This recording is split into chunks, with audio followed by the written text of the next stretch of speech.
is that time. It is a Friday. It is the Ball Hog Sports Talk. What's up? What's up? What is up?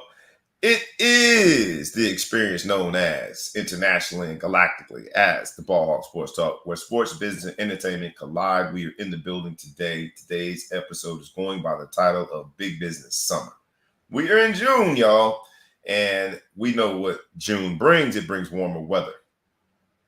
It brings better landscaping. It brings pool parties. It brings all of these things outside of sports business entertainment. But in sports business entertainment, it is big business. When I say big, I mean huge. Today, we're going to talk about some of the things that describe big business when it comes to NBA, some of the coaching hires and the carousel there, the NFL, the transactions that have been made. The NHL is still doing its thing as they approach their conference finals, their NHL Stanley Cup finals. And all of it means cha-ching, big business and sports business entertainment. So with no further ado, boys and girls, cats and rats, dogs and frogs, pull up a nice, long, you ain't got to bring a long chair, comfortable chair, pour you a nice, tall cup of coffee, spike it with whatever you want because the Ball Hog Sports Talk is officially in the building. So let's go.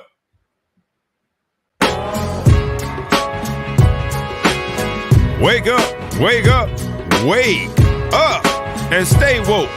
Because this is the Ball Hog Sports Talk with your boy, B. Brown, ESQ, a.k.a. the Ball Hog, a.k.a. the Mouth of the South. This is the place where sports, business, and entertainment collide. And we're going to give it to you rough, rugged, and raw. So come get you a spoonful, like some grits with butter and salt. You know how we do it in the South, y'all. Make sure you do not get caught in your feelings. Strap on your seatbelt and enjoy the ride.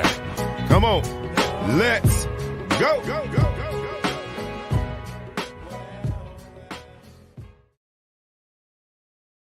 It's that time in the week. It's that time in the day. It's that time in your month. It's the time of the year that the boys are back. It's the Ball Hog Sports Talk, man. We both in black today. Black t-shirt. I don't know what that means. I hope you ain't Black Shirt Friday, baby. Black Shirt Friday. What's the man from that show with Simon Cowell? We on Simon Cowell Day. Yeah, man. Always gonna have a black t-shirt. That's what all the rich people do. The billionaires, all they do is wear a black V-neck. So that means that we're on our way to billions, man. What's up, man? I was told that black shirts are slimming, and so shows in the building out. Slimming, is that what it is? I like slimming. I was told it was slimming. I also like billionaire slimming. This stuff, man. We do. Any technical difficulties, I will apologize in advance. My internet is acting like. Yeah, it might be a bit prepaid, but we're going to fight through the technical difficulties and get it in today, man. I have to make the proper introduction from the mental coast. I'll say it properly. The man, the myth, the legend, thou who shall be known and respected as intergalactically and beyond into perpetuity, the Big Flow Show is in the building, y'all. What's good, America? What's good, America? How you doing? How your people doing? How your mama doing? All that good stuff. Man, it's great to be on the show. I had a long week of work, nice way to relax, start my Friday off with my people, having a conversation about sports. Nothing could be better. Nothing can be better. And let's hop in then if nothing can be better, because this particular week, man, is June, man. When June starts, we start thinking about the planning for the summer and the vacations, and school is coming to an end if it hasn't ended already. In states like Florida, the school is already done yet. So it's already done now. So for us other states, like, I don't know if Illinois, you guys still in school? My daughter stopped. Last day was Friday. So she does not make it into June. New Jersey makes it deep into June. They don't end until the end of June, some of our schools. Do they have finals before Christmas or after?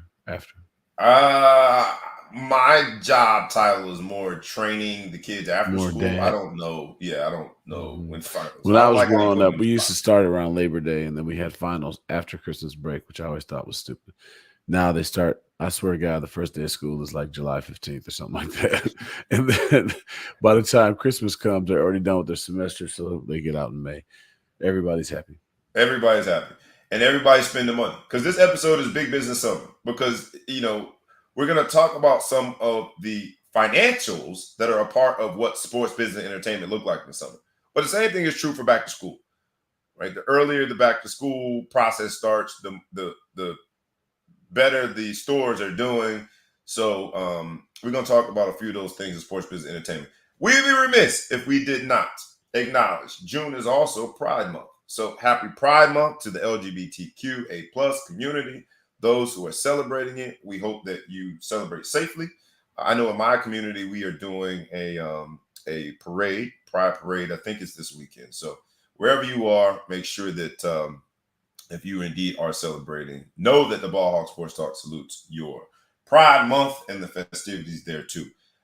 Let's hop into some actual sports. Because last night was game 1 of the NBA Finals. And in order to really appreciate what we saw, I'm going to disconnect the sport from the business part. So let's deal with the sport part before I get into the business part. From a sport perspective, game 1, playing in Mile High, playing in Denver. Denver has all the momentum. They're, I think, undefeated at home in the playoffs. They've only lost, I think, 2 games, and that was to a very talented Phoenix team. So they have all the momentum. What did you see? Anything that surprised you? Anything that gives you hope? I am a Heat fan, so I am the optimist when it comes to what we can get done here. So I'm gonna try to sit back and listen to your analysis first before I act like a homer and talk about how the Heat gonna come back and win this series. Go ahead. So being right is not more important than being entertained in this situation. I thought you were gonna say then getting paid on the parlay, but go ahead. No, I missed the parlay. I didn't do the parlay, but I would have lost it because I would have put some Jimmy buckets in there, and that's exactly where I'm going. Great transition. I want to be wrong. I want Jimmy buckets to be a superhero and come back and do whatever. Yeah. But I think at the end of the day, this is a very, very, very good Denver team. Besides when the Splash Brothers were killing and Draymond could hit a 3, I can't think of a team that could shoot like this. Everyone's a shooter. Everyone. They're just drained. And so you can go through runs, like you can make it somewhat competitive during the game. And, we're like, they only lost by 11 or 12 or something. What was the final score? I think he lost by 11. 104-93. I think it was the final score. Seems like it was close, but it wasn't.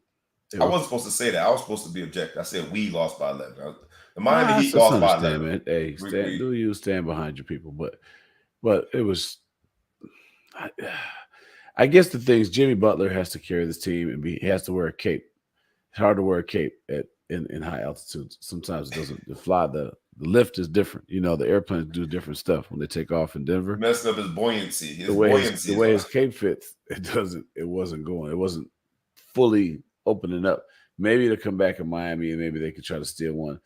The only chance they have is a 7-game series to win it with either. We need a couple I'm gonna say we because I'm on your side for this one. We need a couple flagrant fouls by the Joker, which is not going to happen, or at least Murray. You said he has to be suspended for us to have a chance. That doesn't give me a lot of hope, bro. Or ankle. And I think I don't wish injury on anybody. I don't wish injury. I'm just trying to say what I'm wishing injury on his jump shot. I'm wishing he's not going to get hurt because he doesn't jump high enough. So he's not going to get hurt. Like he doesn't do anything that's going to get you hurt. But are we seeing someone defy physics? Because there's nothing in his game, from his speed to his quickness, and by those 2 things I mean lack thereof, to his physical presence, again, lack thereof. Physical presence, no. He's tall and heavy, but there's nothing about him that long arms. All right, cool. But when you think physical presence, you think like your guy, like LeBron. You look at him, you're specimen. Like, that's going to be tough to defend. Yeah, no one's expecting to see anything if he takes his shirt off at the beach. No one's expecting to be. And he's tall, but he's not the tallest. He's not Victor Wembanyama, where he's 7'4", 7'5". He's on the taller side of the NBA. He's 7 foot, isn't He's a 7-footer, but still, Yeah. I mean, he? He just it's not uses his body abnormally so tall. well. Every time I watch him, I'm more impressed. I think we did a good job. I'm from France. I got my French descent. The Lakers did a good I'll job take it. covering what they used. You said we. You talking about the Lakers? I thought you were Miami Heat, man. I'll say, yeah, I'm gonna give you we. It's all of us. It's Denver versus everybody. But at this point, I don't even hate him though. I mean, I think it's good. It's good. I just think what he does that's better than what I've seen is he plays the game. He looks like he's in slow motion, and it looks like the game is in slow motion to him. He'll get the ball on like a pick and roll, and he can turn and hit the pass or shoot in one motion. And even when his shots look terrible, they're so on point. I don't know what it is. Yeah, I bet he would be. I don't think anyone will ever beat him in horse. His degree of difficulty on every shot that he is now deemed as his basic shots are just off the charts. The degree of it's crazy.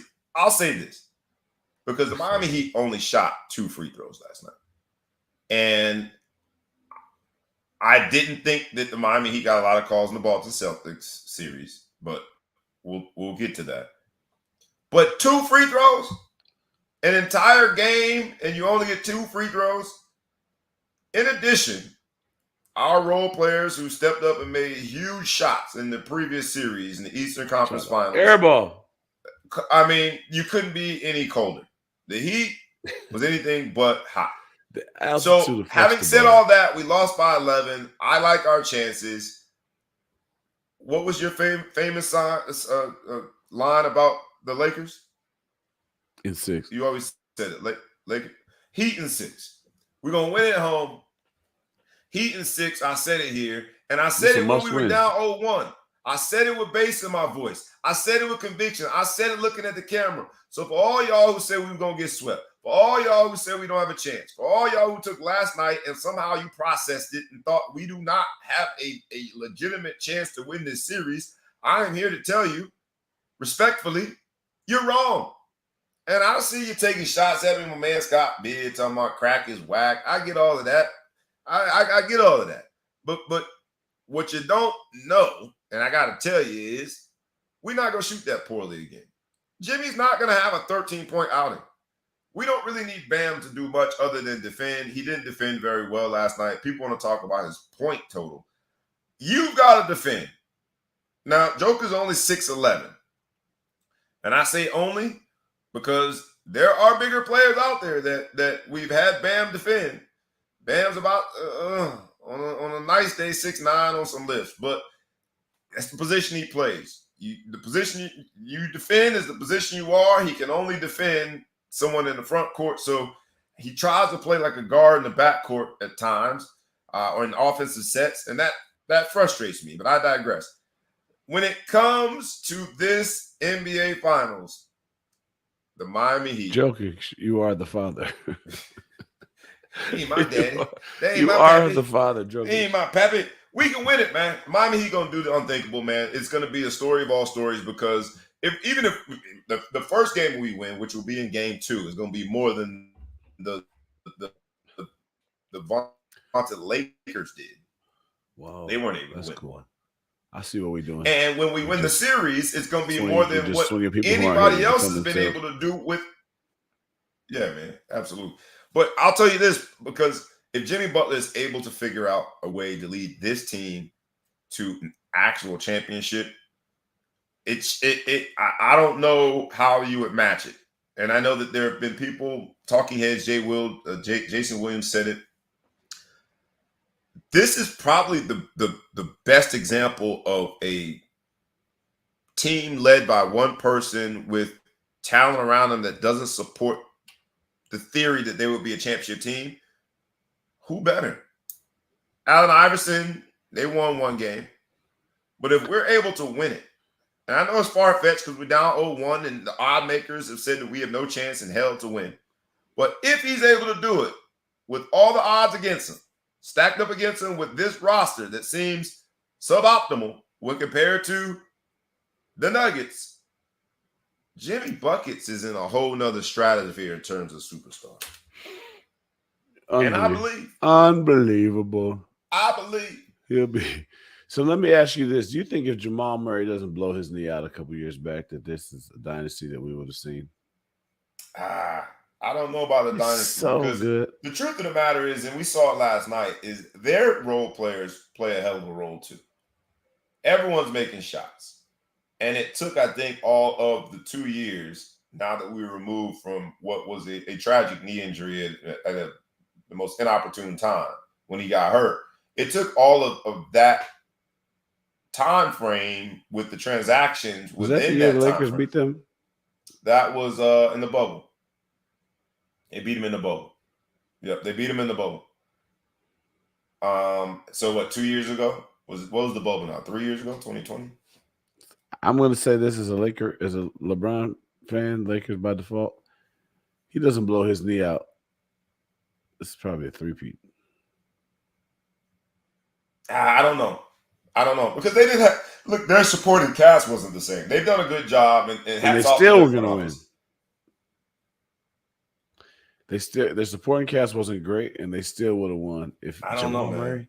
Did Jamal Murray just get good like this, or am I mistaken? He was very good. Jamal Murray is shooting is better. He used to just come to the cup and his shooting and decision making and his ability to work with Joker in that pick and roll. That pick and roll puts you in such a really bad spot defensively because pick your poison. When you have two players that are playing at such an elite level, right? They scored together 53 points last night. Joker had yet another triple-double. He is the triple-double machine.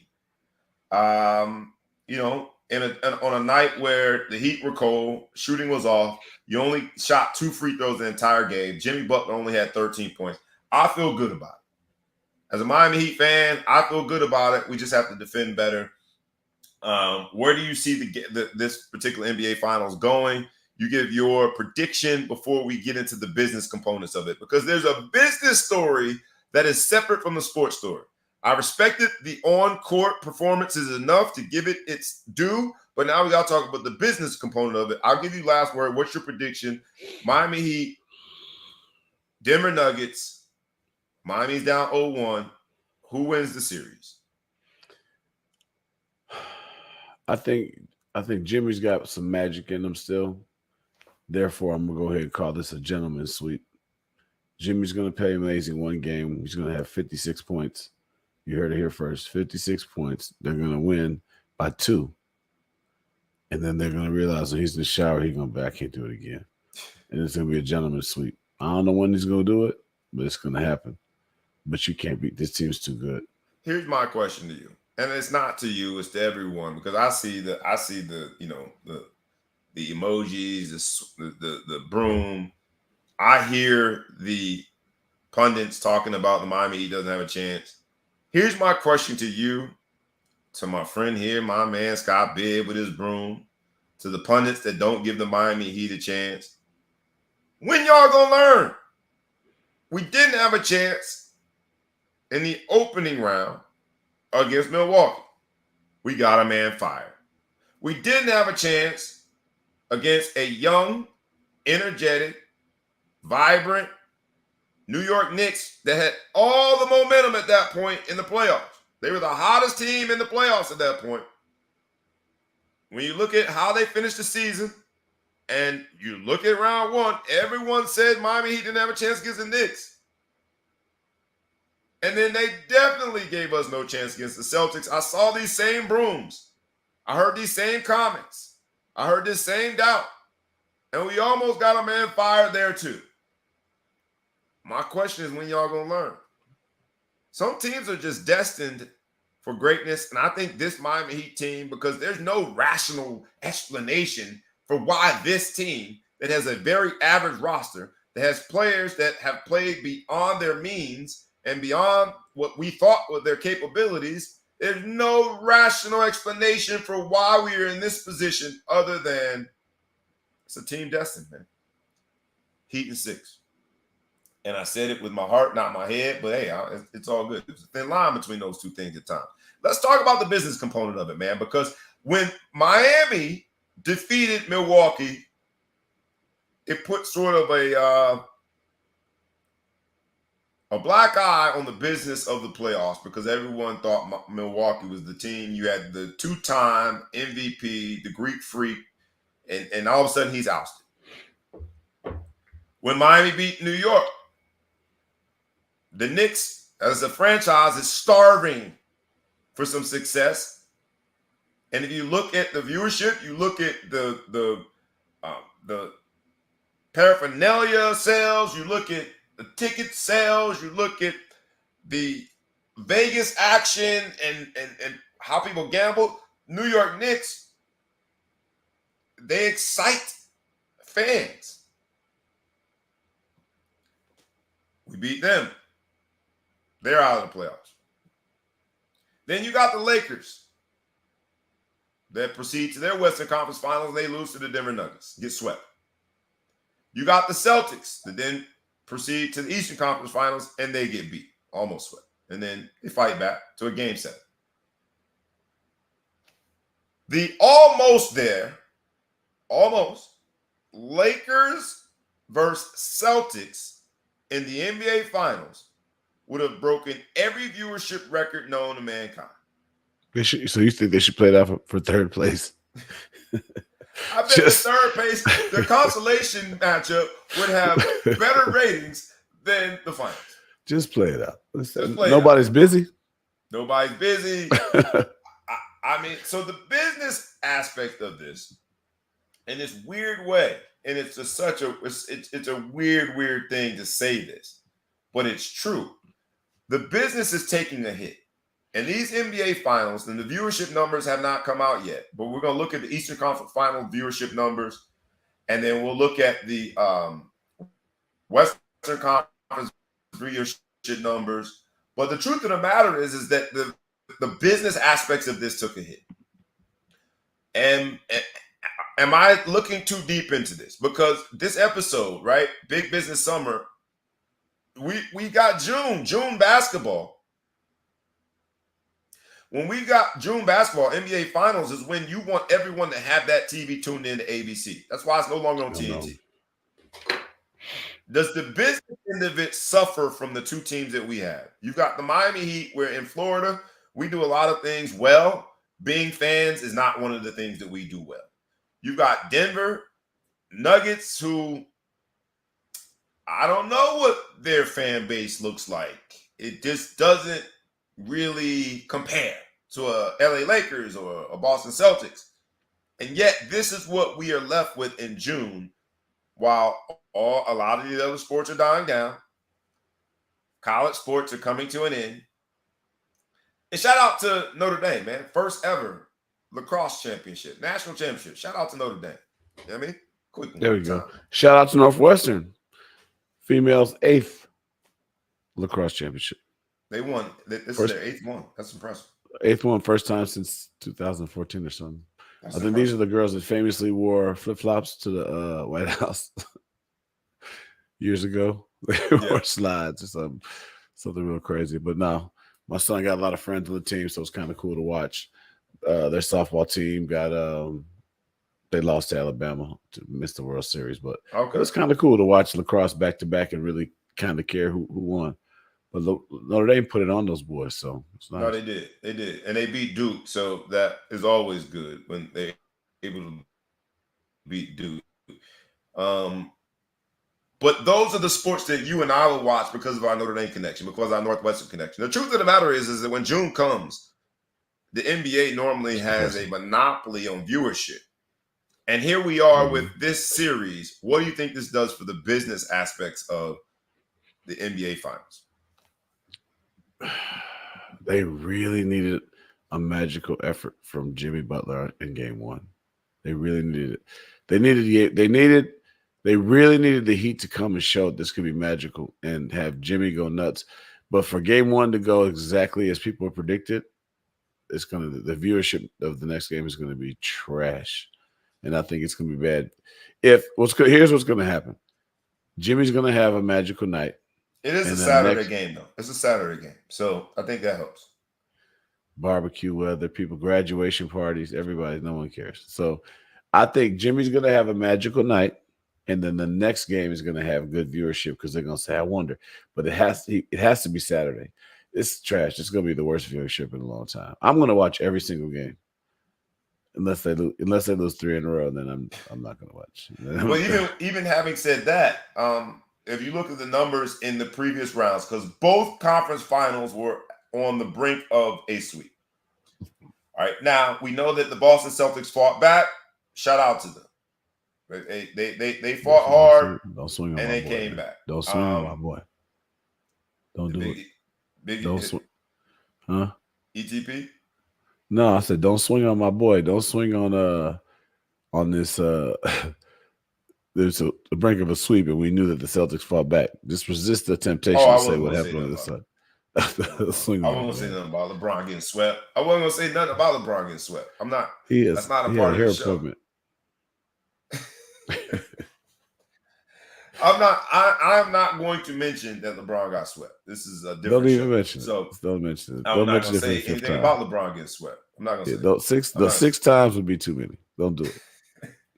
Well, I will say this: when the Celtics fought back, Game 7, which was on Memorial Day, averaged 11.9 million, the most for an Eastern Conference Final game on TNT in history. And the 3rd highest viewership for any NBA game on TNT. We went from those type of numbers, where we're talking about breaking records, viewership at an all-time high, to I'm pretty sure when we get the viewership numbers of Game 1, there is going to be a massive drop-off in viewership. And so in this episode of Big Business Summer, when it comes from a business standpoint, now if you're a purist and you like good basketball and you like the underdog to win and you want some of the smaller market teams like a Denver to excel and thrive and you think that there's a good story there, God bless you. But that does not translate into good viewership. And good viewership is at the core and the essence of big business when it comes to the NBA. It couldn't have been a further drop-off in terms of what could have been Lakers versus Celtics to what is Denver versus Miami.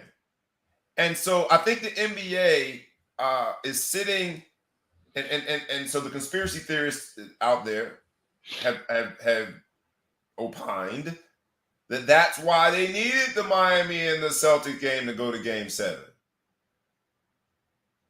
That's why they really wanted the Lakers to at least get one of them in there.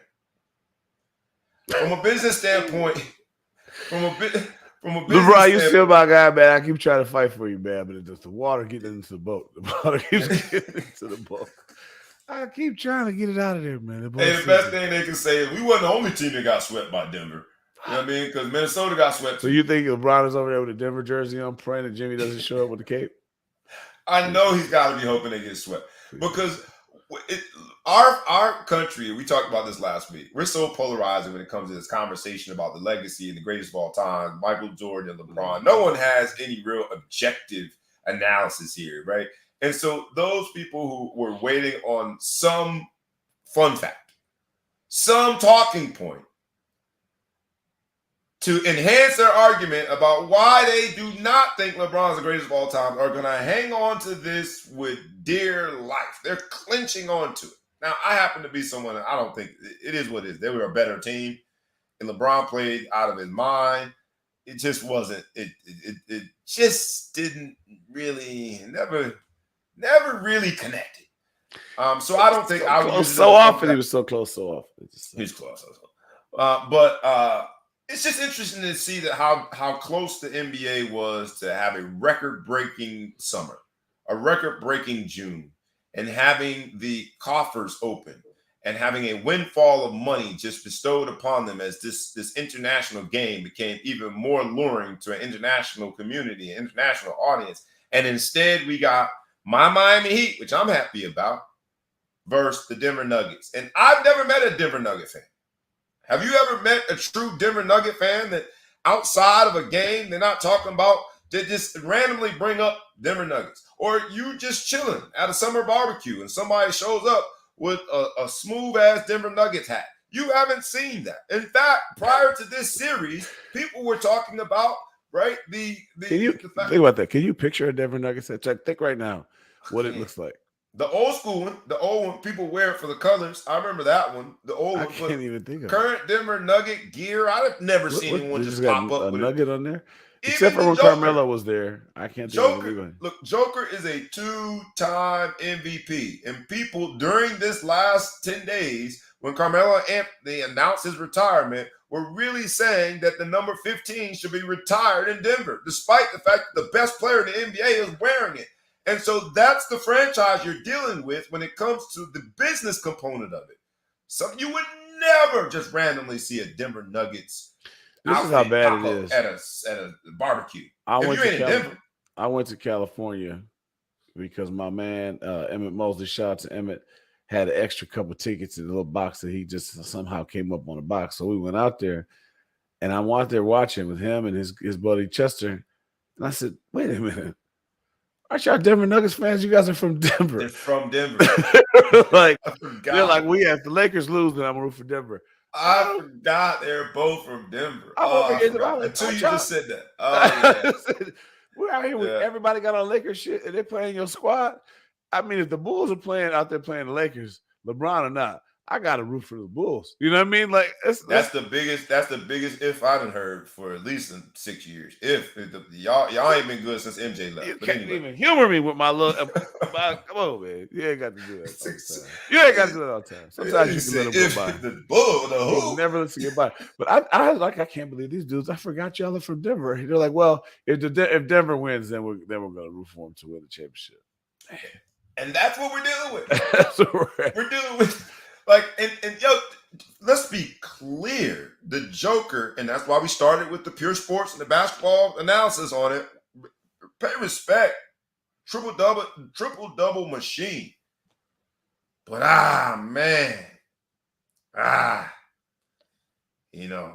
it is what it is. I don't know who this is from YouTube talking about my doggone mustache. Miss Bitch is the name. Is this person's name? I don't know who salute she is. from Bitchmania. I don't know who that is either. I respect and acknowledging my 80s mustache. Yeah, I'm in the 80s. And we wanted some 80s basketball. Lakers versus Celtics. But indeed, we have Miami versus Denver. And I think when you look at the ratings, they're going to be in the toilet bowl. And I hate to see it because then it just bolsters this conspiracy theory that indeed the NBA needs big market teams to be in championships. The NBA has written a script for these big market teams to advance to finals. And this conspiracy theory rumor that continues to build has even more momentum when you see, and I think we will ultimately see the viewership numbers in the absolute toilet. And I hate to see that. But indeed, I can't see how anything else manifests itself from a business standpoint. I'll give you last word on it, man, before we hop into some NFL stuff. But I'll be watching. You'll be watching. But I don't know how many households will be. I don't know that your neighbor going to be watching. I don't know that my neighbor going to be watching. It is what it is. You know what? I'll say this. A friend of mine watches the show too, John Knight. He had put a post this morning talking about how people have to admit that this is probably the best decade of basketball in the last, from this standpoint. You know, you had the 80s, you know, that was run by the Lakers and actually I guess the Lakers, Pistons, and the I guess the 90s. I don't know. He did it right. But basically he said it was all about dynasties, right? Right. But now we're going to have different champion every year. And I think that what we're seeing is, and this is where the basketball purists have to come in and figure out, do you really just like to watch the talent all the way around, or you know, whatever. I'm rooting for LeBron to win because that's just me. Some people are rooting for Golden State. They got big fans. They're doing whatever. Obviously, the Celtics, you know, it's been a minute. You know, you have all these different teams out there. It's been a while. I kind of like the fact that, like, there's some different teams that could come up and win it every year. I like the fact that you go into these playoffs and it's not a guarantee. I love the fact that a team that had to win the second chance at a playing game has now found a way to fight back to the championship. Because what does that say about the state of the NBA? and where we are and the amount of talent that's out there and the amount of teams that are out there. People might take that and criticize and figure out a way, but if you really think about it, I mean, that shows greatness. I mean, in the last seed to get into the playoffs in the East is in the championship. Granted, Jimmy's doing an amazing thing to do it, but the fact that we've never in a million years, could you think about it? The fact that we almost had 2 8 seeds playing for the championship. I know where you're at, but it was the fact that could even be a discussion point. I think y'all ended up 7 seed because y'all won the. I think y'all ended up 7 seed. 7 seed. If I got that okay, right. 2 plans. Let me say. Yeah, y'all won y'all first. That's not my stories, but that's what my boss said the other day. Messed up my story with facts. Yeah, all right. Messed up my story with your fact, boy. Yeah, but I'm saying like 2 playing teams in the Final Four, right? We don't celebrate the Final Four in basketball like we do, or in NBA like we do in college. They should cut down the net, whatever. So, bottom line is, that's a great state of basketball when you think about that. That's even a possibility that can happen, right? Without teams just running through and dominating. I mean, it used to be like, all right, two or three teams maybe in the West are battling for it, and then they're going to play whoever comes out the East because the East wasn't nothing, and they're going to beat the hell out of them. So, I don't know. I like it. So that's my last thing from a business standpoint. If we take a step back and just start to watch basketball for what it is, it's a great basketball talent that's being displayed in these playoffs. Let's appreciate that. Tune in. Tune in, y'all. You got to watch it. If you really want these mid-market, small market teams to get some free agents, right? There's so many people watching the dynamics of these 2 teams making it to the finals. I think as an audience, if we really like basketball, if you're a Knicks fan, turn on the TV and watch. If you're a Bulls fan, turn on TV and watch. If you are a Lakers fan, whatever you are, turn on the TV and watch, because that's how we speak. It's our vote, if you will, to compare it to politics. It's your voice. Tune in to ABC and watch the games. If not, free agents are going to always defer to go to big market teams. If not, the NBA might be writing a script behind the scene, because it comes down to dollars and cents. So make sure you tune in. I wanted to sneak this in, man, because I do see Miss Female Dog says Shannon Sharpe is retiring. And I'm throwing this one on you sort of as a surprise. I was just typing it to you in the chat. I was like, hey, our new viewer has a good topic that we didn't have planned to talk about. We didn't have that planned, so let's go. Right off the cuff, man. Shannon Sharpe is not retiring, but the partnership with Skip Bayless is coming to an end. And if those of you who don't know what I'm talking about, Shannon Sharpe and Skip Bayless make a duo for the Fox Sports show called Undisputed, which is a daily sports analysis show. In addition, Shannon Sharpe has his podcast, which is Club Shay Shay. He also has that on Fox Sports, which is also being reported to be leaving Fox Sports.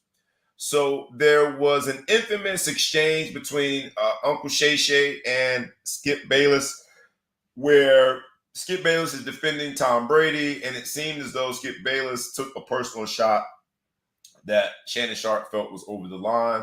And it seemed to be the beginning of the end, but they did what professionals do. They kept working. They kept the train on the tracks, and they kept building their audience. But alas, we're here, where it seems as though this combustible situation has gotten to the point of no return, and Shannon Sharpe is walking away from Undisputed and thereby walking away from your boy, Skip Bayless. We'll start this because this is called Big Business Summer, and this is big business, big business. I'm assuming that Shannon Sharpe has another opportunity. I'm assuming that, especially when it comes to his podcast, it is a very entertaining podcast. Did you see this coming? Is it the right move, or should cooler heads prevail and they keep on bringing in that cash? Because there is a big bag about to be, I won't say it's lost, because Skip Bayless doesn't just go into La La Land from here. We will hear a lot from Skip Bayless, and I'm assuming that he'll find another partner for his show. But they did have chemistry because they were an odd couple. Not to borrow another show title from the same network, but these two were kind of an odd couple. Shannon Sharpe, who had played the game, Hall of Famer, very direct and more informal in his communication style. He was everybody's uncle. First, Skip Bayless, who was a type A traditional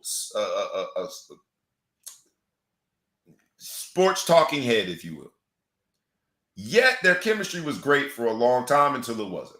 What do you think about this, man? Is Shannon Sharpe and the powers that be and his business advisors making the right decision? Do we blame Skip Bayless for turning off yet another partner? Because he also was Stephen A. Smith's partner for a long time. And we saw how that ended. What do you say about Skip Bayless, this decision by Shannon Sharpe?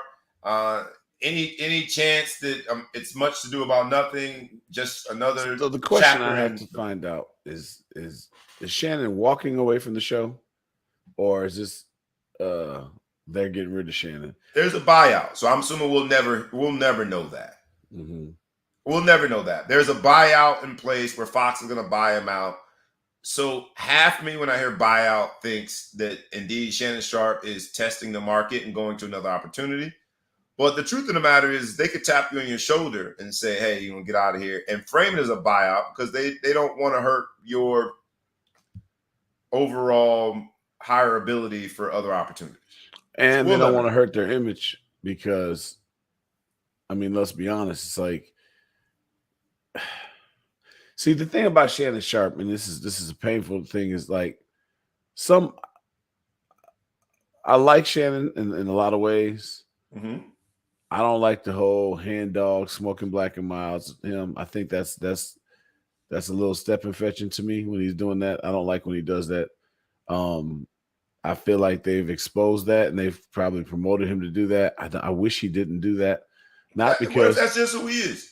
If he's genuinely, authentically a guy that drinks Hennessy, if he's genuinely, authentically a guy that smokes black and milds, we could do a whole show on this. We could do a whole show on this.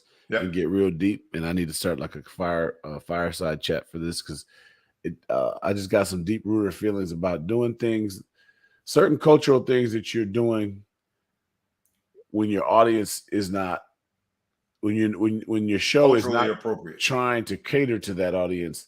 It comes across really weird because 95% of the people who watch that show probably have no idea. Like me and you are like, okay, we've known a lot of people that have hand and smoke a black. 95% of people who watch that show never heard of a black and mild until he said it. And when he's sitting there saying, not that high, not 95, but I get your point. A lot of people tell you. I would say the majority of people that watch it aren't. And I don't. At Shannon Sharpe's level of money, I believe he's probably smoking a Cohiba. I don't think he smokes black and milds anymore. I have a hard time believing he still smokes black and milds. But you never know. So that part of it, that kind of stuff, I think gets to be a little bit too much. And I think it's better for both of them just to part ways like this, and then he can go work wherever he wants to go work. I don't understand how people like Skip Bayless. Like most, let me say this: whoever likes Skip Bayless, they've never heard of a black and mild. Is that fair? They never heard of it. The people that are watching. Some people that like Skip Bayless. Skip Bayless is kind of like the Bill O'Reilly of sports. He's like so provocative, and he says such irritating things that people like him because they hate him. It's like a train. It's like a car crash that you can't look away from when it comes to Skip Bayless and some of the analysis. Like it's like Donald Trump. Hey. Donald Trump is a very popular person to part of society. And I don't know if I had to probably put more thought into it because I'm just thinking, but maybe those are probably more the Skip Bayless types of people who like that. They like the people that they're kind of anti, I don't say anti-establishment, but anti like the popular belief, right? So Skip Bayless is always going to find fault in LeBron. And there's other people who are always going to find fault in LeBron. They're going to say whatever. They're going to praise him up just so he can get high enough so that when he falls, he hurts himself. You know what I mean? Like that's those kind of guys. And they like it. So I just think that it's polarizing. The biggest question is, do they fill that seat with a Kwame Brown? Is that his name? Or do they? That is Or his who name. comes The in fact next? that you have to say, is that his name? Number one pick Is that his in the name? draft. That Kwame was his Brown? name. Messed my joke Kwame up. I Brown. had to Google it to make sure I had it right. But do they put a Kwame Brown in there so he can say he won the war? Or who do they get in? Or does he get like a JJ Redick who's starting to be polarized in his own right? You know what I mean? I don't know that show works. I definitely think it's going to be someone with an ethnicity that they're going to put with him. But I don't know. It's time to break it up. I think they couldn't work together anymore. It's too offensive. Skip Bayless should be Skip Bayless. He should do him. But it's big business. Why? Well, here's my thing. All right, we had our little riff. We didn't like it. I felt like you offended me. It was personal. It's good for the show, I guess. But there's certain numbers, certain figures that you throw at me. I can get over it. Yeah. Shannon Sharpe and Skip Bayless in that show, which, I got to look more into sort of the numbers, but I would imagine goes head to head with First Take. Mm-hmm. So here it is, Skip Bayless on his next outing after First Take has built up enough fandom, enough viewership where he's going head to head with the show that he left, and they're getting paid handsomely for it.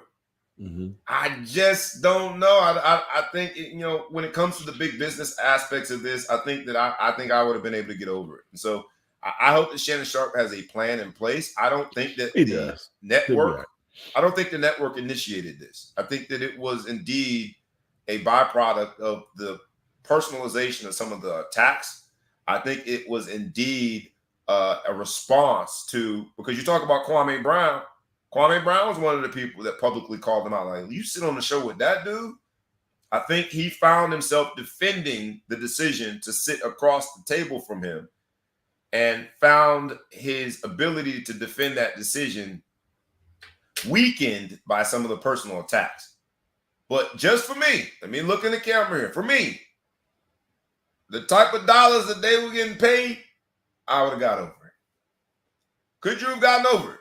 We're going to move on, but I couldn't tell you if I get over it. So, Fox, just for, for sake of figuring it out, if you'd like to put me in that situation and pay to see if I can handle it, right, I'd be willing to see it. Before I judge a man, I need to walk a mile in his shoes and have get a his year of his paycheck. Get the exact same number. Get the same dollar figure. Same check. If you give me that same check, me and B can reconvene, and the world wants to know if I could handle that. Yeah. I would have had a hard time. I would have japped off on Skip Bayless so many more times. I would have said something crazy to him. But that's good for TV. But it would have got personal. I think that's the new thing, though, on these sports shows. It's getting personal. I feel like it gets personal all the time. I just saw JJ Redick apologizing for I thought this was funny. So he clowned Stephen A. Smith for his school. Stephen A. Smith, but he got the school name messed up. And he apologized. He said Winston-Salem, Tech Valley, Central. I'm like, oh. I mean, but they actually sat there and he said, I need to apologize to you because I let you get under my skin and I messed up the name of the school and did whatever. Like, hold on a second. You apologizing for that? Like, you talked about it, you're trash and you don't know anything about basketball. That we're gonna leave that where that was. But I'm sorry. You averaged 2.5 points at Winston-Salem, Tech Valley. Yeah, he says you wouldn't understand anything. That was the apology. Everything else, we good. We're straight. But I'm sorry I said the school name wrong. Apologize for that. That's disrespectful to Winston-Salem State. I apologize. I just want to set up. And my man Stephen A. was like, okay, cool. Yeah, okay. I feel it. Like it's starting to get so personal. I don't know. Are we that hungry for viewership? I think that's our problem, man. We haven't gone double platinum because we haven't gone personal name yet. Well, I'm okay with if it's gonna bring in the right viewership. Let's go for it. But I do agree with Shannon Sharpe in this respect. If indeed this was at the core of his decision, if there's something that is not aligned with your principles, if there's someone that you feel as though is out of the core principles and the core energy of your being, then you should part ways. I Especially just when don't she's know good. if there was. But I don't know if Skip Bayless telling me that Tom Brady had a better career than me if I'm Shannon Sharpe. Which factually, if we just want to, they play different positions, but he won more Super Bowls, more league MVP. Like, to me, I wouldn't take offense to it. That's not a personal attack on me. That's someone's opinion that they're entitled to have, and I would move on for the check. No, but it was, wasn't it? What was the most recent one? That was the first one. What was the most recent one they got into it? That was it. The Tom Brady one. The Tom Brady one was Tom Brady a few times. He spent a lot of time defending Tom Brady. But the most you know what recent though? I attack. probably would have done more like JJ Redd, just clown him, and I'd have been like, dude, don't. If you want to talk about sports, you're trash. You've never played anything. You're complete But trash. I think that's where Shannon Sharpe, in his core values, his principles, sees Skip Bayless as a friend. And if you could hear it in his voice, sort of he was appalled that his friend would choose Tom Brady, who, if Tom Brady and Skip Bayless know each other, it's literally, hey, how you doing? Shake your hand. There's not a friendship there. And you could hear it in Shannon Sharpe's voice. You could see it in his disposition that he was genuinely offended that his friend would take that approach and choose Tom Brady in that moment and say something derogatory in a personal nature against him. He needs to watch. Being a friend, just because he had the audacity to talk about how bad Tom Brady had played over the course of the season. That was the nature of it. So I think that Shannon Sharpe would not retaliate with that, and is sort of the victim of his own principles that he wouldn't take that personal route. I think he should just turn it into like a Shaq and Charles Barkley relationship. I mean, they attack each other personally all the time and squash it. But I guess you're coming from two NBA Hall of Famers where you can talk trash, but at the end of the day, both goons. Obviously, his Charles Barkley's not nearly what Shaq was, but he's so good that you can have that conversation. I think I would just do personal attacks. I mean, what's his name destroyed him? Jalen Rose destroyed him, and he had to apologize. Yeah. So he had to apologize too. That's the thing to the apology, man. Really funny stuff, man. But look, Uncle Shay looks like he's still in bodybuilding competitions. So when you look at just the optics of those two arguing, it's always funny. But I just don't know if I could have done it, man. I'll be honest. I would have kept that money. There's, short of slapping me in my face or doing something disrespectful to my mama or my kids or my wife, them are big numbers, bro, to walk away from. His bread is okay though. When you have enough bread, you can have principles too. I'm too broke for principles. Right? So my money's funny. Me too. Maybe we just too broke. He didn't get enough bread. Like he didn't have to downsize. He still drives his car. He's still going on that trip he was going on. He's good. He still sit courtside at the games, and they don't comp those seats. Yeah, he's fine. I guess. Interesting stuff, man. I hope that Uncle Shannon comes out of this. He walks from the ashes of this particular breakup even better off, because he does do a good job. Say what you want about him, he does a darn good job. He's just a really good analyst. He, I think, connects with a very wide spectrum of audiences. He does have a level of credibility with the career that he had. He does, I think, present. Now, the LeBron fandom thing is kind of weird to me. I'm with Kwame. That's kind of weird. But as a LeBron guy, you probably don't think so. I think that's kind of weird, but it is what it is. Good luck to both of them, man. Skip Bayless is going to be fine. Shannon Sharpe is going to be fine. But in this episode of Big Business Summer, that's a business relationship that has been, unfortunately, it can't be mended. And big numbers are going to be impacted by that. Let's hop into some NBA coaching hires, man, quickly, because this week you had Nick Nurse get the 76ers job. You had Monty Williams get paid by the Detroit Pistons. Get It's him, a good pick. Good Monty. pickup for them too. I think it's a good pickup getting young talent. I think he's going to do a good job. Do you think it was Monty's people that put those rumors out that he wasn't interested because of the roster, and he didn't think that as a franchise it jived well with where he was in his coaching career? All of these rumors came out. You thought that Monty Williams, if he did coach next year, would be anywhere but the Detroit Pistons. And the Detroit Pistons went and they put an all-out assault. They had an armed attack on a Brinks truck, and they backed up a few Brinks trucks after they robbed somebody, and they gave it all to Monty Williams. So whoever Monty Williams can, great job. Do you think that the people like that go and just read the headline and think I got to pay you more? Because they're going to ask Monty, hey, is it true? And Monty's going to have to say yes or no. I mean, you know what I mean? Because if you say, yeah. I think what happens is people like us, the fans, read the headlines and then start putting pressure on front offices to do what they need to do and make sure that you get a reputable coach like Monty Williams. I think the pressure is the thing that comes more from the fans. And if you think about the domino effect of fans feeling as though they've waited for so long, right? The Detroit Pistons seem like they've had the first pick every year at the NBA draft, despite the lottery. Their chances to get the first pick every year seems very high, which means that the productivity, the action on the court is not very good.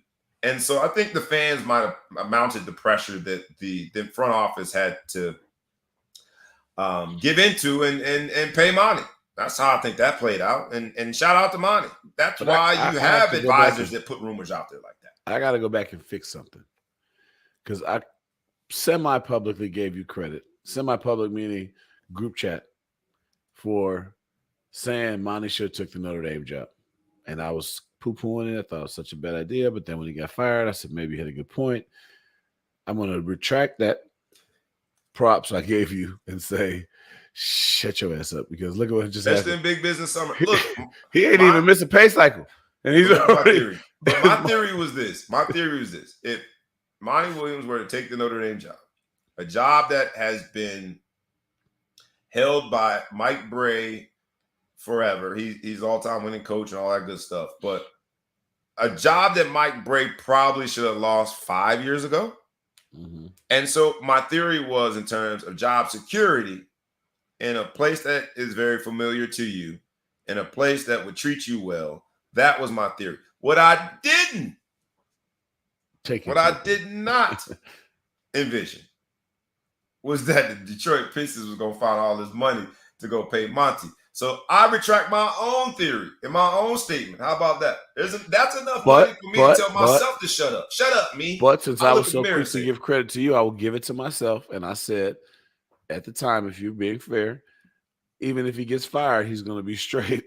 And I was more right than I even knew. Who even knew how right I was at the time? You're more right. Hey, so you know what? Man. Congratulations to me for getting it right once again. I think. And congratulations. This is on the periphery. Not as important as congratulating you, but congratulations to Monty Williams for the new job. Not as important, but yes, definitely deserves to be spoken directly after I'm congratulated for his achievements and me predicting it. So I see what I see. You know, the thing about the Notre Dame thing that was so crazy is like he has a team that he has to think is going to win the championship at the time, right? He has KD. Yeah. To leave that and know that they're going to get beat again, it's just lunacy. To go to a place that's going to pay him less. We're not even a basketball school. Notre Dame isn't a basketball school. That's why Bray kept the job. He doesn't care. We went 2 Final Eights in a row. They're going to put a statue of him. No one cares about Notre Dame basketball. No one cares. You're not going to hear me. And he played there, so he knows more than anyone that nobody cares. You know what I mean? He doesn't care. But Mike Bray going down as the greatest coach in Notre Dame history says a lot about how low the bar is. And while we're not a basketball school, and traditionally, in this climate of NCAA basketball and March Madness, with the one and dones, with how you can attract people through NIL, with the new online collective that Notre Dame has, with the pedigree, NBA connections that Monty Williams has, I felt like if there was anybody who could build it in a short amount of time and get instant success, and then that success then begets a lot of money for the school, would be Monty. Monty would have been a good guy. Now, I don't know if Notre Dame even picked up the phone and called Monty. So it was all speculation. That's all what we do. That's what we did. Another block. He out there, man. Look, he's an elite. Man, no way. I would never, with that kind of bread you're going to make in the NBA, now, from a head coaching job, I would just feel like my family stability would be more important. It would be nice to have a college job for a long time. But when the job itself, the NFL job is a much better job itself. Like your day-to-day work, all that recruiting is lunacy. The recruiting is unbelievable. The lack of time with your family. You just don't have that in it. And you can go get players if you need somebody. You don't have to beg them to come play. It's all about what you value. It's all about what you value. Because to me, peace of mind and having job security is more valuable. And I think the NFL, now look, NCAA, college football has become the NFL now because they get them in and out. But college basketball, certain places, and Notre Dame being one of those places, when they hire you, you good. I mean, our two best coaches, Digger Phelps and Mike Bray, are the two greatest coaches in Notre Dame basketball history. No shade on Digger Phelps, but no shade on Mike Bray. But house and ever. Yeah, it's tough. But it's just the bar was so low that, but to Monty's credit, his bar and his vision of his ability to coach and connect and win at a high level and get paid handsomely for doing so was beyond that. So shout out to him. Could you imagine, though, in the NFL or the NBA, if they got rid of the draft and trades and everything was free agency? Oh, terrible job. You lose your mind. Your whole hookup, especially football, 53-man roster, people and people that are come just. You don't think recruiting is basically like that's a draft, national letter of intent day? No, it's free agency. It's free agency. It's trash. I mean, there's components of both of them. No, there is no component of a draft. You can't pick anybody. You have to get them to pick you. They pick and prioritize every year who they're going to go recruit, how they're going to invest their time in recruiting them. Free agency. I said there's both. There's a component of free agency. Okay, I'm waiting for one that looks like the draft. Go ahead. The draft is you decide who's on your draft board, your priority list from a recruiting standpoint. How you invest your time. There's no recruiting because unless your name is Manning, you're coming whether I want you or not, whether you want to or not. I'm picking. You mean in the pros? The pros. Yeah, fair. So that's my point is, imagine if you got rid of the draft and got rid of trades, how much of a horrible job it would be just to try to to get your whole team together through free agency and never could force anybody to play for you. You can't trade for them and you can't draft them. The truth of the matter is, man, the truth of the matter is that every NFL coach and every NBA coach has to just accept you're not winning through the draft anyway. So that same recruiting that you're talking about happens by way of free agency. Trades. Trades, fine. But even trades, people forced have labor. options. That's what I'm saying. You got to have some forced labor. But even in trades, I don't care if you want to play here or not, Oladipo. You're people playing. People have options, especially in the NBA. They got no trade clauses in their contracts, which are rare. Only not Supermax did for the difference makers. It's not rare for difference makers. Yeah, for the superstars, you're right. It's not rare, but the team is full of people that I'm just talking about the time commitment. The reason why I wouldn't want to do. We digress. The reason why I say the college sucks is that you have to go fill out 85 people that you have to convince to choose you. That's a lot, man. That's a lot. Now you got to do it every year. With the transfer portal and the rule allowing one free transfer, you got to do it every year. So the job for college coaches has gotten a lot harder.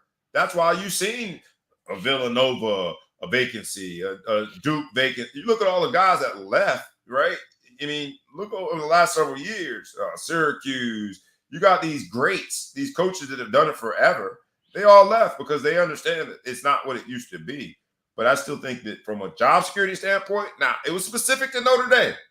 It's very specific to Notre Dame. I think Monty Williams would have crushed it. But that's just my 2 cents. He got paid anyway. In this episode of Big Maybe Business now, Summer, maybe now he'll contribute to the collective. the Now collective, he got all this bread. that man could have his own collective. He has the Put a Monty little Williams something on the collective. books. Monty, put something on the books. The other coach that got hired, is Adrian Griffin, Milwaukee, and so in that hiring cycle, there are 2 black coaches, both Monty Williams and Adrian Griffin, 2 black coaches. Nick Nurse is not. But we talked about the NBA hiring, whether or not they have its own diversity issues, which we debated a bit. Adrian Griffin, Milwaukee, spent a long time in the NBA. Not only as a player, he was a starter in that 2006 finals when Miami beat Dallas, but also as a coach. He's done a lot in the NBA. He's worked very, very hard. So it'd be tough for me to use that as an example to undermine my theory that the NBA also has a diversity issue. But shout out to all of them. Now, you had the hirings, and then you also had the non-firings. Because my man Joe Mazzulla, those Boston Celtics, somehow, some way, kept his job. Do you think the Boston Celtics made the right move to keep their young coach, despite his lack of success in the playoffs, despite him being on the brink of being swept by, on the roster, what would appear to be an inferior Miami Heat team, despite his inability throughout the playoffs to make a lot of adjustments? The timeout in game 2, I think, of Miami, was a game 1. There were so many instances where you're like, yo, coach, what you doing? His response after they lost in game 7, when asked about all the 3-pointers that they shot, and he said, basically, shots weren't falling. And then the follow-up question, which would seem like a softball question, you think you got to redefine the offense and get them to shoot less threes? And he just was like, no. He took the Bill Belichick approach, and I felt like it fell on really deaf ears. Despite all of those things, the Boston Celtics have decided to retain Joe Mazzulla. And I think as a result, because they've also made it very public that they want to keep Jaylen Brown. Anytime you put that out there in the news, offering Jaylen Brown an offer that he cannot refuse means that you're just politicking. I think keeping Joe Mazzulla might hurt their ability to keep Jaylen Brown. Did they do the right thing by keeping Jaylen Brown as their coach? I think it's easy for us to sit there and look in the background and find somebody's mistakes and go do things. So he was a promotional hire, correct? Yes, from within and on the heels of Ime Udoka's scandal. Yes. So my issue I have here, because we would have had a lot of different, people would have had a lot of big difference if they would have just, they would have pointed to all the coaches that got to learn on the job. Steve Kerr didn't just come out guns a-blazing and he was just the bad, whatever. He went from assistant coach. He was, kind of promoted and learned and figured it out. Now he's the coach he is today. Spoelstra was a learn on the job guy. He wasn't any big deal.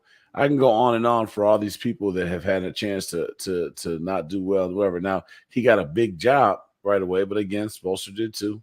Mm-hmm. He got a really big job. Spoelstra had the big 3 and didn't win the first year that they had it, and then they came back and won championships. I just say he needs a little bit of media training. He doesn't seem very leadership-esque when he's up there. He seems very assistant coach or interim coach-esque in front of the microphone. But are we going to judge people by how they handle their interview right now? Or we could tell he's uncomfortable up there. He's not really having a chance. But they saw something in him when they gave him the job and they promoted him. I like the fact that they just didn't run because you didn't win this year, you lost, whatever. But he still made it to the conference championship. They lost. They almost came back and won the whole damn thing from being swept. They got smashed in the last game. Which the challenge with that is it also requires you to say on the brink of being swept. On the brink of being swept, but they did what LeBron. LeBron kept his job for him because they came back. I don't know how they got pistol whipped. We ain't really talking about how they got pistol whipped in the last game. I thought there was no chance that the Heat wouldn't get smashed by the Celtics in the last game. Because we've all seen that story, man, where the team was almost upset, But then when the good team get their feet underneath them, they just especially with how they lost in Game 6. Yes. That was a gut-wrenching loss in Game 6. And no one gave the Miami Heat a chance to win after that emotional including defeat. this guy. No chance. I would have took and you wouldn't bet me. I would take any bet you wanted. I was going to give it to you. Whatever. No, I feel like if I'd have bet you, it's just been bad luck for my team.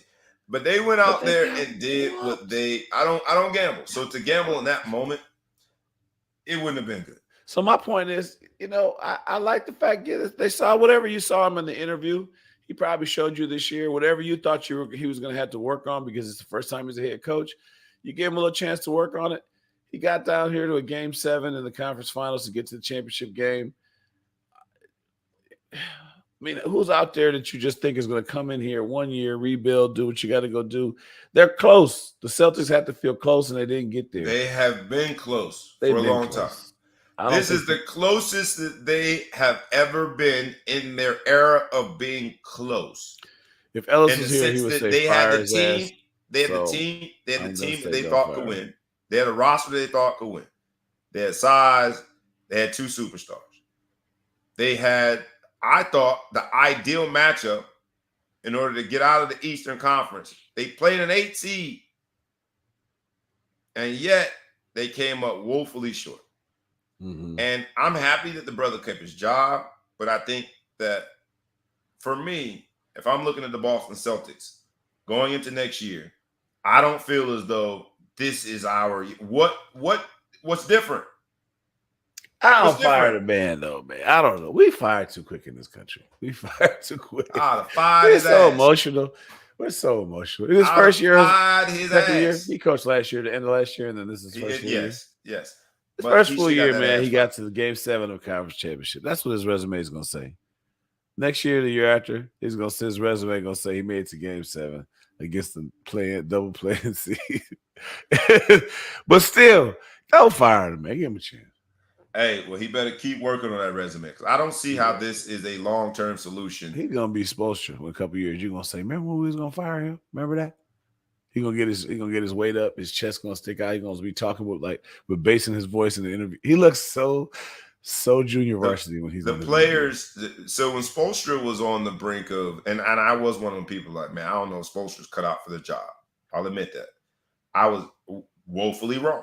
Mm-hmm. But during that time, when the big 3 were there, Spoelstra was a new coach with the big 3, personalities, pressure, all these expectations. The players, to a man, had his back. The players, to a man, talked about this is the man for the. I don't see people stepping up and speaking up for Joe Mazzulla like that. And that tells me that they're struggling paradise. We'll stop here and ask you humbly, like we do every week. Please like, comment, share, tag a friend, tag a foe, tag anybody you know. Please subscribe to both the YouTube channel and the podcast. We are going to hop quickly into some college football realignment, man, before we get out of here, because it is the Wild Wild West. Every summer, it seems to be we are talking about what college football is doing, the new exciting, never-ending evolution of college football and the conferences. And here we are again at the cusp of another summer, right on the brink of another summer. It's June, y'all, and big business summertime has us talking about whether or not there is going to be realignment. When we heard UCLA and USC bolting and going to the Big Ten last summer, it seemed like a shockwave went through college football. When you hear of Texas going and Oklahoma going to the SEC, these stories and the realignment and the lack of commitment to the respective conferences have us in this new frontier of uncertainty. The Pac-12 still hasn't gotten their TV deal.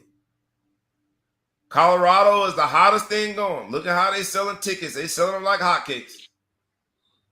Colorado might be a very good candidate to go somewhere else, like the Big 12. Back home. Back to the Big 12. Back home. Back to the Big 12. Is this good for college football with all the NIL stuff going on, with all of the transfer portal stuff going on? You thought, well, I thought, I'm just putting it on me. I thought that the one thing that you could count on is this conference alignment or the conference commitments from the respective institutions, and yet we are in the midst of so much uncertainty that it seems laughable. I'd say that right now we're going to look back at this period and just say it was a mess, right? It was a mess. Things are just all over the place. You know, the thing about college football that makes you love it so much is the traditions, right? Everything is about the tradition of this, the tradition of how, you know, my team this, you could be a Georgia fan, Notre Dame fan, LSU fan. It's tradition, and you love the rivalries and whatever. And I just feel like we're slowly moving away from it. You've always complained about the whole NIL thing and how bad that is and whatever.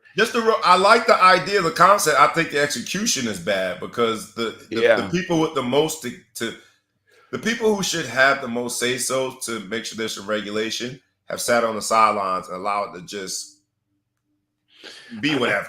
That's my complaint. That's your beef. So what I was gonna say with that is that there's so many things happening all at once that if that's not your beef, just wait a minute. One thing else is going to be your beef. If it's not the fact you don't like NIL, then you're probably going to have a beef with the portal. If it's not the portal that you have a beef with, you're going to have a beef with the conference realignment. If it's not the conference realignment, you're going to have a beef with this, that, or that. Everything has happened at once. We are a mess right now. Everything is just so messy and it's so weird. Shout out to the people that can see that mess and scoop enough into the bucket for themselves. I love that because through all this stuff, there's people who are winning. Double transfers, 6-year guys. I mean, we still got COVID year guys.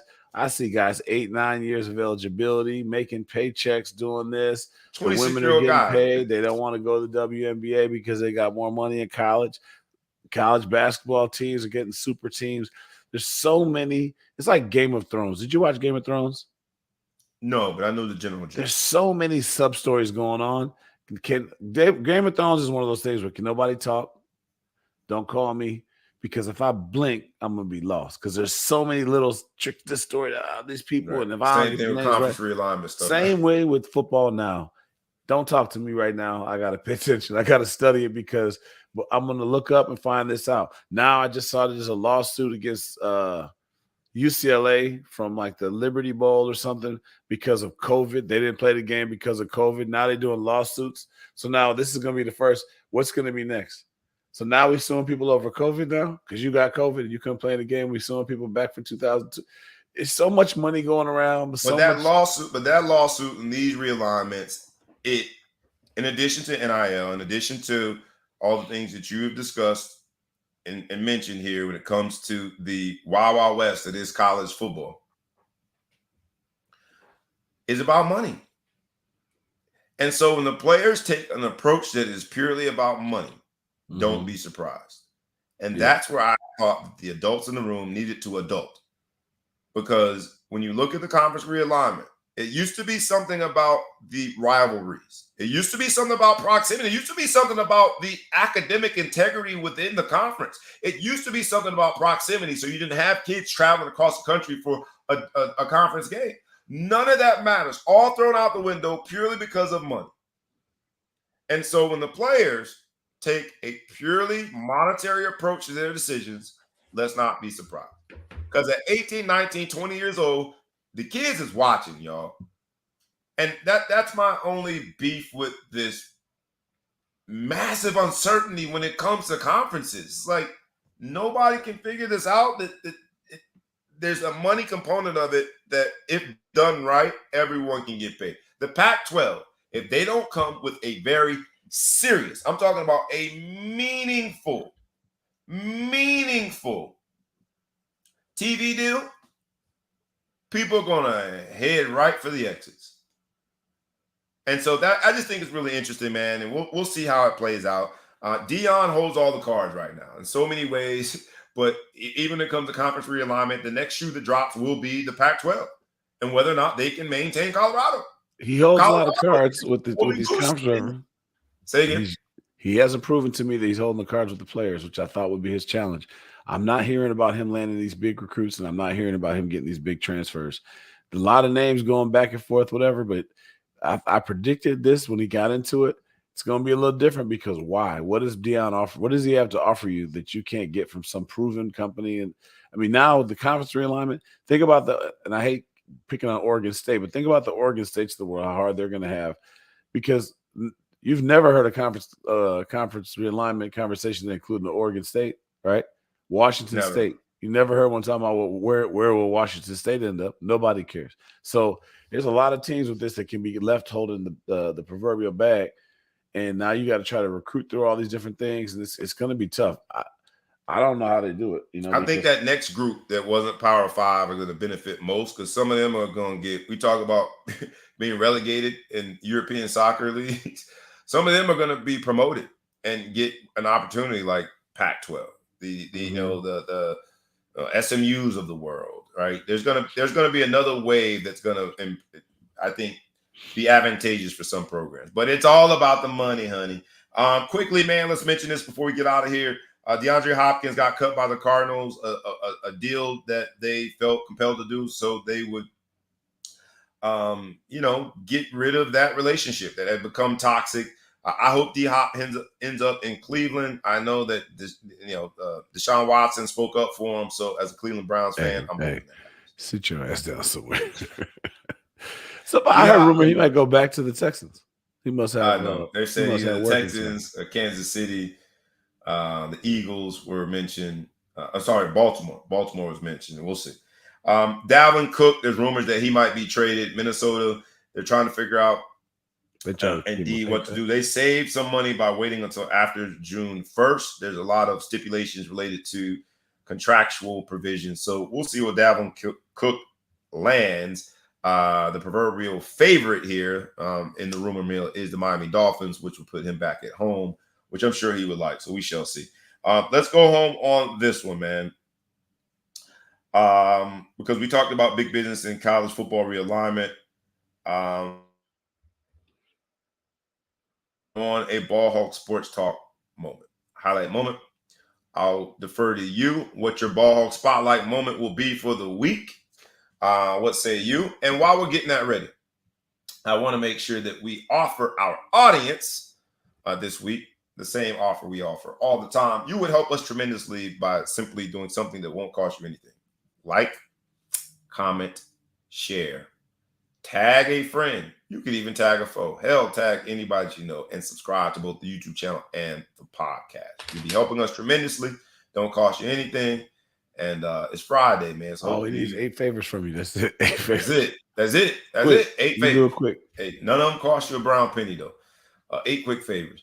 Ball Hawk spotlight moment. Before we get out of here, I'll go to you. I'll throw it to you. What's your Brianna Stewart a shout out. Brianna Stewart. She's averaging 25, 10. Pretty much, I'm going to give her 26, 11, and 3 because we round up right here the Ball Hawk Sports Talk moments.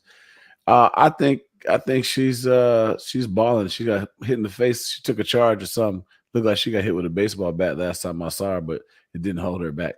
She wasn't holding her forehead like all these little dudes in the NBA, holding her head, seeing if they can get a review for a flagrant one. I'm getting tired of that too. But Brianna, go ahead, Brianna Stewart. Shout out. Brianna Stewart. Stewie in the building. Stewie in the building. Stewie in the building. She got such long arms, man. She's fun to watch. So and yeah, and shout out to her, man, for being able to resurrect her career after what was a major knee injury. So go ahead, Stewie. My Ball Hawk spotlight moment is the NHL Stanley Cup Finals because you think that one South Florida team that was able to overcome the odds as an 8 seed and beat the 1 seed, to go in as the underdog against the Knicks in Madison Square Garden and win that series, and then beat the Boston Celtics that initially we had a 3% chance of winning the series. I ain't no mathematician, but that gave them a 97% chance. You think that one South Florida team being an 8 seed and doing all of that would be enough? But nah. Hold my beer, said the Florida Panthers. That's right. The Stanley Cup final starts in the Vegas, whatever they are, Dark Knights, whatever they are. I say Golden Knights. Dark Knights is my football team. The Golden Knights You Show know, you how call much them what you I want, man. can Just watch. call them the Knights. They don't matter. They just they're in the story, but they don't White matter. Sox, Red Sox, doesn't matter. It don't matter. None of that Sox. matters. The Florida Panthers, baby, AC going to the Stanley Cup Finals, going to secure the cup. South Florida is where sports is right now. I happen not to live there, but I'm still there connected. My heart is there. Shout out to the Florida Panthers. Go get that Stanley Sunrise, Cup. Florida, right there by my parents' house. Sunrise. Yeah, right there, man. Right there. So walking distance. Florida's on fleek right now when it comes to sports, baby. And let's go Heat in game 2 tomorrow night. In terms of local sports, hopefully you guys are all going to be active this week. It is June. We said it is Pride Month. If you celebrate, we salute you to your celebrations. We also say get out there and get active. This is the Ball Hog Sports Talk. My girl Tanya G is always in the building. She says the best sports talk show. We ain't got much, but I got to send you something for that endorsement. What I can afford is going to be about $2 but I got you, though. I'm going to send them $2 that I can afford. You know what I mean? But we do appreciate your support, not only yours, but all of the Ball Hog Sports Talk community. It's the Ball Hog Sports Talk, where sports, business, and entertainment collide, where a few businessmen get together to talk sports in a very entertaining fashion. This has been the Big Business Summer episode. It's June, y'all, so make sure you're paying attention to all of the business aspects of the sports, business, entertainment, because the heat is turning up when it comes to big business. We had from the Middle Coast, your boy, the Big Flow Show was in the building today, and he does what he does every single time. Undefeated, never lost when it comes to producing good content. Never lost. I am your boy, B Brown, ESQ, a.k.a. the Ball Hog, a.k.a. the Mouth of the South, a.k.a. Mr. Excessive Celebration, a.k.a. Breezy. I said it slow this time because people are like, what is he saying? I gave you all of the nicknames and aliases in my slow mode. Anything over 3 nicknames is excessive. That's what I always said. Yeah, hey, excessive is how I do it, baby. Yeah, I did that there. He said I laid that up for you. I like that, man. Yeah, I like that.